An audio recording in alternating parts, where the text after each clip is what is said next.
என்ற கவிதை இளம் வயதில் எத்தனை கோடி என்றும் காதலை கொண்டாடும் காவியமே புதுமை மலரும் இனிமை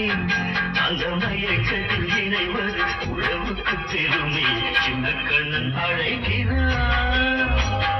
சின்ன கண்ணன் அழைக்கிறான் ராதையை பூந்தோகையை அவள் மனம் கொள்ள ரகசிய ராகத்தை பாடி சின்ன கண்ணன் அழைக்கிறான்